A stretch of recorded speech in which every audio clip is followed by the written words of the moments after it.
canal Trabalhando para o Futuro. Hoje nós vamos fazer um estudo sobre Jesus e os fenômenos de efeito físico, que aconteceram com ele. Bom, eu vou ler alguns trechinhos dos evangelhos. A gente vai colocar a bibliografia depois na descrição dos vídeos. O primeiro trechinho que a gente vai tratar é sobre aquele das multiplicação dos pães. Vamos lá. Chegada a tarde, aproximaram-se dele os discípulos, dizendo: o lugar é deserto e a hora é já passada. Despede as multidões para que vão às aldeias e comprem o que comer. Jesus, porém, lhes disse: não preciso ir embora, dai-lhes vós de comer. Então eles lhe disseram: não temos aqui senão 5 pães e 2 peixes. E ele disse: trazemo-nos aqui. Tendo mandado as multidões que se reclinassem sobre a relva, tomou os 5 pães e os 2 peixes, e erguendo os olhos ao céu, os abençoou. E partindo os pães, deu-os aos discípulos, e os discípulos às multidões. Todos comeram e se fartaram, e dos pedaços que sobejavam, levantaram 12 cestos cheios. Ora, os que comeram foram cerca de 5.000 pessoas, além de mulheres e crianças. Então vamos pensar um pouquinho sobre isso aí, Jesus, é sempre bom lembrar que Jesus ele é o Cristo planetário. Quer dizer, quando o nosso planeta, há mais de 4,5 bilhões de anos atrás, nem existia, Jesus já era um espírito de luz, já era um espírito iluminado. E com o seu poder, energia, com a sua equipe, construir o planeta Terra. Então, a mente, o poder, as possibilidades de Jesus é uma coisa assim que, na verdade, a gente desconhece, Estamos longe de entender tudo isso aí, devido ainda à nossa imensa ignorância sobre o assunto. A gente vai aprendendo, evoluindo, O Espírito é eterno, nós vamos aprendendo, evoluindo, crescendo. E com isso vai havendo assim, uma expansão de consciência que a gente vai conseguindo entender melhor as coisas. Então, a gente sabendo que Jesus era o Cristo planetário, que com a sua energia, seu poder, conhecimento, conseguiu juntar todos os elementos necessários para se construir um planeta. Pensa na capacidade, nas possibilidades. Se você consegue construir um planeta, você vai conseguir fazer qualquer coisa que a gente tenha noção, que a gente consiga ter noção, ele conseguiria fazer tranquilamente. Então tem essa situação que vamos chamar de multiplicações dos pães número 1, porque tem a número 2, que é muito parecida com isso aí, Essa primeira multiplicação foram cerca de 5.000 homens, além das mulheres e crianças. Naquela época tinha assim, um certo preconceito, considerava-se os homens, as mulheres e crianças não eram muito consideradas. O segundo texto, que realmente fala muito parecido com isso aí, diz assim: disseram-lhes os discípulos: de onde nos viriam num deserto tantos pães para fartar tamanha multidão? Perguntou-lhe Jesus: quantos pães tendes? E responderam: 7, e alguns peixinhos. E tendo ele ordenado ao povo que se sentasse ao chão, tomou os 7 pães e os peixes, e havendo dado graças, partiu-os e os entregava aos discípulos, e os discípulos à multidão. Assim também comeram e se fartaram, e do que sobejou dos pedaços, levantaram 7 alcofas cheias. Ora, o que tinha comido eram 4.000 homens, além de mulheres e crianças. Então, no primeiro texto, eram cerca de 5.000 homens, mulheres e crianças. E no segundo texto, eram 4.000 homens, mulheres e crianças. Um está escrito no capítulo 14 e o outro texto está no capítulo 15 do Evangelho de Mateus. Só para a gente ter uma noção que eram fatos assim, diferentes. 2 situações diferentes, capítulos diferentes, no mesmo Evangelho, demonstrando situações diferentes. Vamos aqui uma outra consideração, né? Tem lá tem Deus, tem o princípio inteligente e tem o princípio material, vamos falar assim, que é o fluido cósmico universal. Tanto o princípio inteligente, que vai se transformando, né? Passando em todos os reinos, mineral, vegetal, animal, hominal, e sabe-se lá mais qual reino, porque a gente até desconhece isso. Quem é que conhece tudo? Ninguém conhece tudo, né? Mas esse é o princípio inteligente. Mas tem o princípio material, fluido cósmico universal. Esse fluido cósmico universal, ele também vai se transformando, até chegar no que a gente conhece assim como átomos, que viram moléculas, né, que viram todos os tipos de substâncias que a gente conhece. Fluido cósmico universal, essas transformações todas aí. Um Cristo planetário que consegue manipular esse fluido cósmico universal, essa matéria, essa energia, de tal maneira que vai construindo um planeta, consegue muito bem multiplicar qualquer coisa, fazer qualquer coisa, curar qualquer coisa, né? A capacidade, o potencial é uma coisa assim gigantesca, muito além da nossa compreensão. Mas a gente está querendo destacar que os fenômenos de efeitos físicos que aconteceram na época de Jesus, esses dois eram fenômenos físicos que criaram, né? Partiu, digamos assim, do nada, de alguns 5 pãezinhos na primeira situação, 7 pães na segunda, e deu para alimentar essas milhares de pessoas e ainda sobrou muita coisa. Veja a situação, a capacidade, o potencial, né? Vamos partir aqui para uma outra situação. Agora vamos lembrar daquela situação que Jesus andando sobre o mar.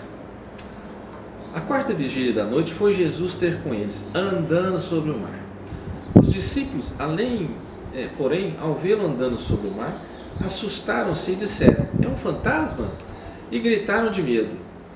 Jesus, porém, imediatamente lhes falou, dizendo: tende ânimo, sou eu, não temas, não temais. Respondeu-lhe Pedro: Senhor, se és tu, manda-me ir ter contigo sobre as águas. Disse-lhe ele: vem. Pedro, descendo do barco e andando sobre as águas, foi ao encontro de Jesus. Mas sentindo o vento, as tempestades, né, o vento ali, teve medo. E começando a submergir, clamou: Senhor, salva-me. Imediatamente estendeu Jesus a mão, segurou-o e disse-lhe: homem de pouca fé, por que duvidastes? Olha que situação mais interessante também. Se a gente for dar uma olhada nos evangelhos, tem 3 evangelistas que citam essa situação, né? Em Mateus, em Marcos e no evangelho de João também tem, descrevendo essa situação. A gente pode até pensar um pouquinho, tirar algum texto assim lá do livro A Gênese de Allan Kardec, onde trata lá dos fluidos, né? Vamos ler. Quando a mesa se destaca do solo e flutua no espaço sem ponto de apoio, o espírito não a ergue com a força de um braço, envolve-a e penetra de uma espécie de atmosfera fluídica que neutraliza o efeito da gravitação, como faz o ar com os balões e papagaios. O fluido que se infiltra na mesa dá-lhe momentaneamente maior leveza específica. Compreende-se depois do que foi dito que não há para o espírito maior dificuldade em arrebatar uma pessoa do que em arrebatar uma mesa. Essa questão da mesa é a questão das mesas girantes, mesas falantes, né? Que aconteceu muito no início da doutrina espírita, 1850 e poucos, em torno disso aí, onde se tornou assim rotineiro, né? As festas, as festividades, acontecerem junto com essas festividades, esse fenômeno das mesas se levantarem, voar, volitar, fazer barulho, vai para lá, vai para cá, pancada, e uma série de outras circunstâncias. Então, ele está comentando aqui, Allan Kardec está comentando, que o mesmo fenômeno que acontecia com as mesas, porque existe a lei da gravidade. Como é que uma mesa vai levantar se não tiver uma força diferente atuando ali sobre ela? Não tem jeito, né? Então, mesmo com a lei da gravidade, essas mesas, sem nada amarrado, segurando, levantando, se apoiando, nada disso, só a energia que envolvia a mesa e fazia com que o efeito da lei da gravidade desaparecesse e a mesa conseguia flutuar, voar mesmo, levantar, fazer movimentos. Isso foi muito comentado nessa época aí, né? Então, do mesmo jeito que se fazia isso com a mesa, também poderia ter sido feito com Jesus, com o diferencial que Jesus é o cara, né? Jesus é o cara que tem poder mesmo, que tem energia. Então, enquanto que a gente muitas vezes precisa do auxílio de outros, Jesus já é em si o auxílio, ele mesmo faz as coisas. Então ele mesmo poderia ter se envolvido, voado, volitado, diminuído o peso dele, alterado as propriedades do corpo astral dele, do jeito que ele quisesse, porque ele tinha o conhecimento, tinha a evolução, a energia, o poder para fazer esse tipo de coisa aí. O outro trechinho também da Gênesis ainda diz assim: pode ter sucedido que seu corpo fosse sustentado e neutralizado a sua gravidade pela mesma força fluídica que mantém no espaço uma mesa sem ponto de apoio. Idêntico efeito se produz muitas vezes com os corpos humanos, né? Então esse negócio de andar sobre o mar poderia ter sido por aí.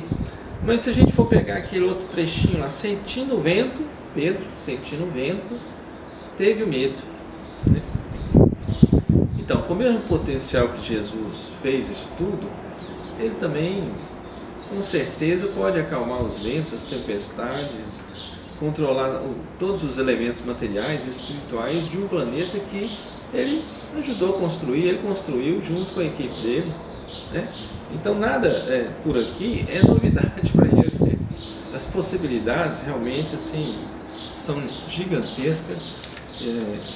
A partir do momento que a gente aprender esse diferencial, essa condição de Jesus, né, a gente passa a entender até diferente, assim, que não existe assim milagre, existe um monte de leis que a gente ainda desconhece, um monte de capacidades que ainda estão sendo desenvolvidas, que à medida que a gente for criando essas capacidades, ou despertando, ou provocando, muitas coisas a gente vai conseguir fazer.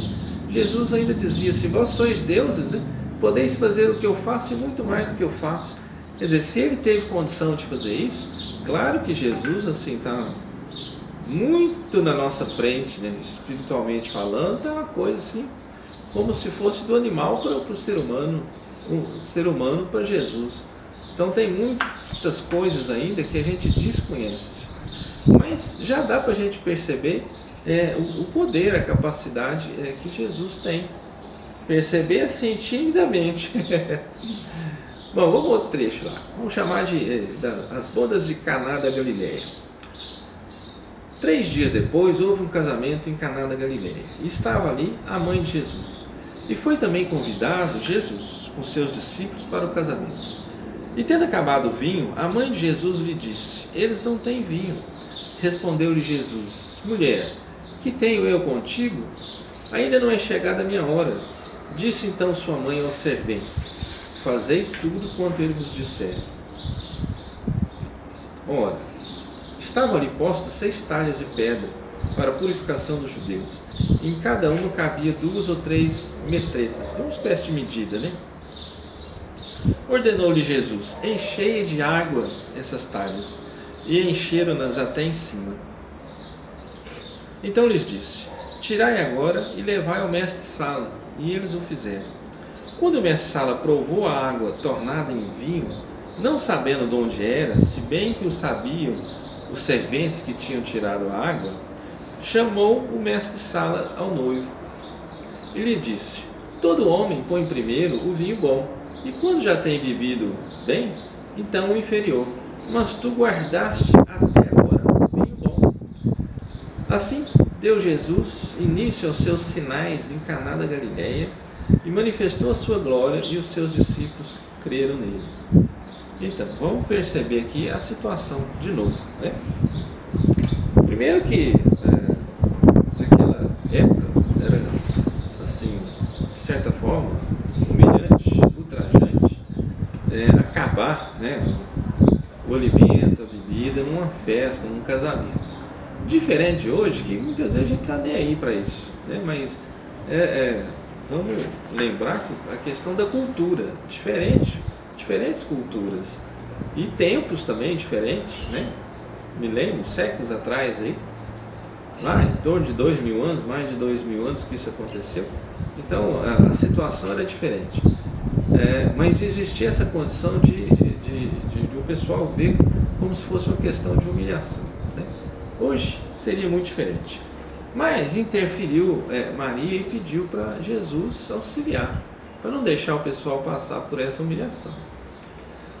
Bom, pegou-se a água e transformou em vinho, melhor do que os outros vinhos, a ponto do mestre de cerimônias falar: mas é engraçado, primeiro, os outros costumam colocar o bom vinho no começo, aí quando está todo mundo tonto, meio alterado, não está conseguindo nem distinguir mais o sabor, toca o vinho ruim, né? A bebida ruim, que ele está nem aí mais, não está sentindo mais nada. E aqui aconteceu justamente diferente disso. Quer dizer, Jesus conseguiu transformar as moléculas da água, dando sabor, fazendo ficar a água igual ao vinho. Então, novamente, a gente lembrando que Jesus era o Cristo planetário, com o poder, a capacidade de manipular a energia, transformar substância, construir planeta. O que ele não vai conseguir fazer com a água? Se ele consegue construir um planeta, imagine a água. Então, mas nesse caso aí, houve essa situação assim de transformar, uma ação fluídica, né? De transformar as moléculas de água em moléculas de vinho. Modificou ali. Bom, tem um trechinho na Gênesis também que fala lá: o fato se possa explicar até certo ponto por uma ação fluídica que houvesse, como o magnetismo oferece muitos exemplos, mudar as propriedades da água, dando-lhe o sabor do vinho. Até em casas espíritas existe muita questão da fluidificação da água. E para muitos pacientes, essa água fluidificada adquire um cheiro diferente, adquire propriedades, um gosto diferente de água, né? Quer dizer, consegue alterar isso aí. Isso é um fato assim que acontece quando trata de fluidificação de águas. Bom, então a gente já viu a questão dos pães, agora a gente viu também a questão de andar sobre a água, né? E agora a gente está vendo a questão de transformar a água em vinho. Tudo Jesus e os fenômenos de efeitos físicos que ele provocou na época, né? Vamos um outro trechinho agora, a questão da transfiguração de Jesus. Também tem um trechinho nos evangelhos que trata disso, né, dessa transfiguração. 6 dias depois, tomou Jesus consigo a Pedro, a Tiago e a João, e os levou à parte a um alto monte, e foi transfigurado diante dele. As suas vestes tornaram-se resplandecentes, extremamente brancas, tais como nenhum lavandeiro sobre a terra as poderia branquear. E apareceu-lhe Elias com Moisés e falavam com Jesus. Nisto veio uma nuvem que os cobria, e dela saiu uma voz que dizia: este é o meu filho amado, a ele ouvi. De repente, tendo olhado em redor, não viram mais a ninguém consigo senão a Jesus. Quer dizer, então, o que aconteceu aqui? Primeiro que teve, além da transfiguração de Jesus, a gente pode falar até a questão dessa uma espécie de materialização dos espíritos, Elias e Moisés. Os dois já tinham morrido há muito tempo, né? Elias é um profeta do Antigo Testamento, Moisés também viveu em torno de uns 2000 anos mais ou menos antes de Jesus. Então os dois já tinham morrido há muito tempo, né? Muito tempo. E essa questão da transfiguração, né? Luz, os espíritos mais elevados, eles conseguem diminuir a sua luz de tal maneira que passe despercebido, né, entre os primitivos, entre as pessoas assim não dotadas de tanta evolução, né? Nesse caso aqui, querendo até mostrar essa grandeza, Jesus partiu para um lado diferente para realmente evidenciar, dar provas para os discípulos que estavam acompanhando ele sobre as possibilidades, né? E ele fez brilhar o seu corpo astral, que ficou iluminado, muita luz ali naquela situação. Então, além da transfiguração, quer dizer, a mudança quase que física dele também, né, de praticamente desaparecer as roupas que ele estava usando na ocasião, e no lugar disso refletiu o brilho do seu corpo astral, né? Junto com esse fenômeno da transfiguração de Jesus, né, mudança ali da parte fluídica do corpo astral dele, ainda teve a questão da aparição de Elias com Moisés, que poderia ser considerado também como evidência dos discípulos, dos apóstolos, ou também até questão de própria materialização para conversar, para se tornar assim bem visível, né, a situação que estava acontecendo ali. Bom, vamos ver um outro trechinho aqui. Tudo fenômenos de efeitos físicos que aconteceram com Jesus na época. Uma outra situação que está lá descrita nos evangelhos é justamente aquela questão da tempestade aplacada, né? Vamos dizer assim. Bom, certo dia, tendo tomado uma barca com seus discípulos, disse-lhe ele: passemos à outra margem do lago. Partiram então. Durante a travessia, ele adormeceu. Então um grande turbilhão de vento se abateu de súbito sobre o lago, de sorte que, enchendo-se de água a barca, eles se viram em perigo. Aproximando-se, pois, dele, e o despertaram, dizendo-lhe: Mestre, perecemos. Jesus, levantando-se, falou ameaçador aos ventos e às ondas agitadas, e uns e outros se aplacaram, sobrevindo grande calma. Ele então lhes disse: onde está a vossa fé, né? Eles, porém, cheios de temor e admiração, perguntavam uns aos outros: quem é este que assim dá ordens ao vento e às ondas, e eles lhe obedecem? Não é uma coisa interessante, né? Começa aquela tempestade no meio do mar. Para quem já viu tempestade em mar, a coisa não é brincadeira não, né? Eu só vi em filme, mas nos filmes dá uma noção bem interessante aí também. A gente não precisa estar vivendo lá o momento, né? A gente consegue analisar a situação, então a gente vê que chega a ser muito perigoso aquele negócio ali. E os discípulos tiveram medo dessa situação e foram lá acordar Jesus, porque sabia que Jesus conseguiria resolver a situação. Já tinham visto muitas coisas realizadas por Jesus, então eles tinham plena confiança e foram buscar Jesus. Acorde aqui, mestre, que o negócio está feio, a gente está afundando, está morrendo. E Jesus mandou parar a tempestade, e a tempestade parou, né? Olha, perceba a energia, o poder, o Cristo planetário em ação aí, mandando, coordenando os elementos físicos, elementos espirituais, todo tipo de elemento ele consegue controlar, né? Bom, isso está no Evangelho de Lucas, mas eu vou citar algumas perguntinhas aqui do Livro dos Espíritos para a gente ter uma ideia, né? Pergunta 538: formam categoria especial no mundo espírita os espíritos que presidem os fenômenos da natureza? Serão seres à parte ou espíritos que foram encarnados como nós? A resposta, né? Que foram ou que o serão. A letra A dessa pergunta: pertencem esses espíritos às ordens superiores ou às inferiores da hierarquia espírita? Resposta, né? Isso é conforme seja mais ou menos material, mais ou menos inteligente o papel que desempenha. uns mandam, outros executam. Os que executam coisas materiais são sempre de ordem inferior, assim entre os espíritos como entre os homens. E por fim a pergunta 539. A produção de certos fenômenos das tempestades, por exemplo, é obra de um só espírito? Ou muitos se reúnem formando grandes massas para produzi-los? Aí vem a resposta, né? Reúne-se em massas inumeráveis. Bom, no livro dos Espíritos tem essa questão dos espíritos da natureza, os chamados elementais. Os espíritos da natureza, eles se dividem assim, em duas categorias, vamos falar assim, né?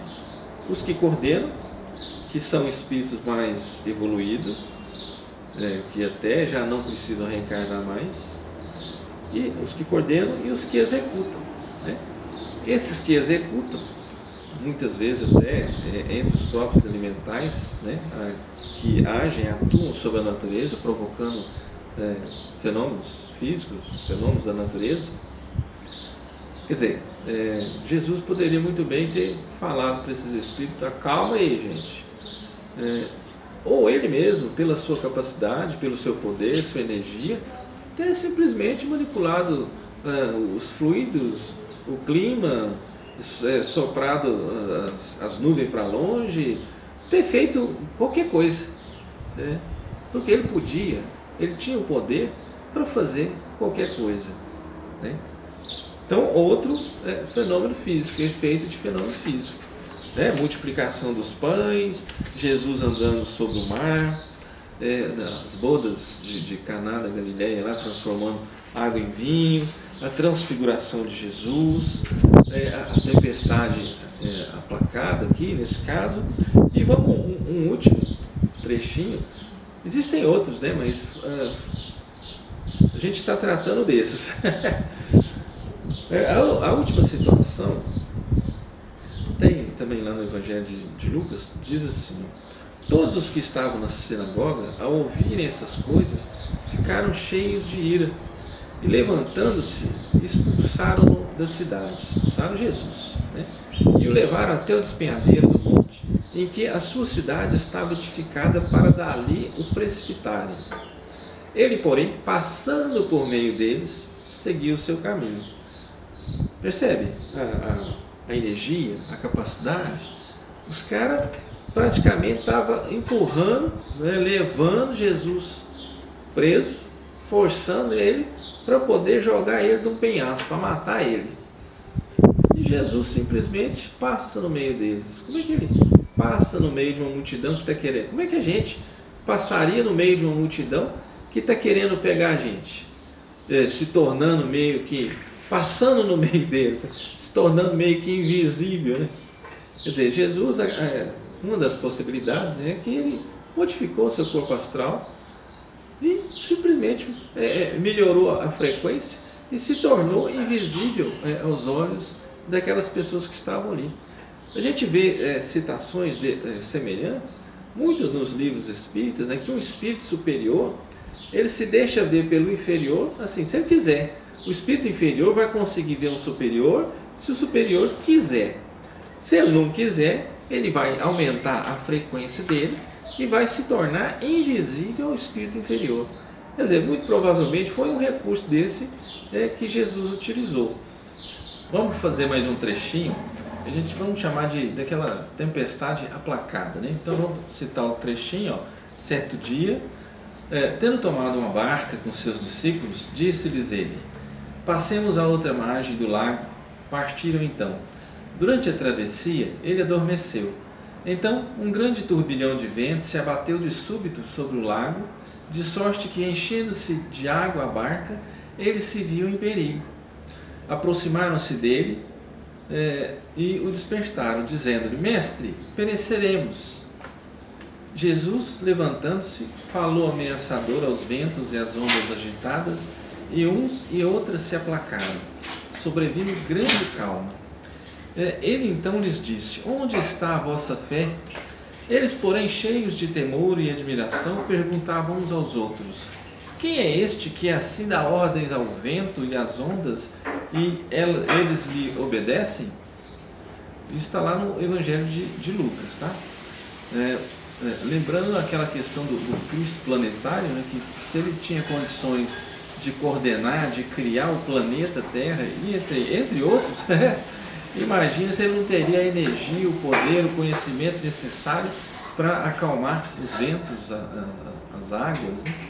E se a gente for imaginar também uma tempestade no mar, num espaço assim, de água maior, a gente vai ver que é uma coisa muito meio arriscada, muito perigosa aquele negócio, né? Eu nunca vi assim ao vivo a coisa, não, mas eu já vi pelas imagens, né? As imagens de filmes, esse negócio que as ondas, chuva forte, quer dizer, fica perigoso mesmo. E quando os discípulos perguntam, né, quem é esse que dá ordens ao vento e às tempestades e elas obedecem, né? Quem que é esse? É Jesus, o Cristo planetário, né? Vamos citar mais umas perguntinhas que está lá no Livro dos Espíritos, para a gente ver se joga um pouquinho de luz aí nessa questão, né? Tem lá a pergunta 538, ó. Formam categoria espiritual no mundo espírita os espíritos que presidem aos fenômenos da natureza? Serão seres à parte ou espíritos que foram encarnados como nós? A resposta é que foram ou que o serão. Aí tem a letra A dessa pergunta. Pertencem esses espíritos às ordens superiores ou às inferiores da hierarquia espírita? A resposta: isto é conforme seja mais ou menos material, mais ou menos inteligente, o papel que desempenham. Uns mandam, outros executam. Os que executam coisas materiais são sempre de ordem inferior, assim entre os espíritos como entre os homens. E a pergunta 539. A produção de certos fenômenos, das tempestades, por exemplo, é obra de um só espírito ou muitos se reúnem formando grandes massas para produzi-lo? Vem a resposta: reúnem-se em massas inumeráveis. Então, no Livro dos Espíritos, existe lá aquela citação dos espíritos da natureza, que cuidam realmente da natureza. Esses espíritos da natureza, eles são formados por duas categorias. Tem a questão dos espíritos superiores, que coordenam a atividade. Esses nem precisam reencarnar mais, já estão assim bem esclarecidos, a ponto de ter aquela imagem, aquela ideia do geral, do contexto, né? Então, tem lá os espíritos superiores, mas tem também os espíritos mais que ainda precisam de muita coisa para realizar a atividade. Uns planejam, orientam, coordenam, e os outros executam. Inclusive os elementais, né, que também trabalham muito ligado à natureza. Bom, essas perguntinhas foi assim, só para a gente dar uma pincelada nessa questão da tempestade, porque Jesus poderia simplesmente mandar e os espíritos que cuidam, que coordenam a questão dos fenômenos da natureza realizar. Mas no caso de Jesus, ele mesmo tinha o poder, tinha o conhecimento, então ele mesmo poderia interferir e fazer modificar o clima a qualquer momento, ali, sem grandes dificuldades. Bom, e o último trechinho que a gente vai citar é quando Jesus passa no meio das pessoas, né? Tem lá no Evangelho de Lucas isso. Todos os que estavam na sinagoga, ao ouvir essas coisas, ficaram cheios de ira e, levantando-se, expulsaram-no da cidade e o levaram até o despenhadeiro do monte em que a sua cidade estava edificada, para dali o precipitarem. Ele, porém, passando pelo meio deles, seguiu o seu caminho. Imagina bem aí essa situação, né? Tem uma multidão querendo te linchar e jogar você de um abismo, e de repente você simplesmente passa no meio deles e vai embora, sem que a multidão te detenha, né? Brigue, dê paulada, cacetada. Olha a situação.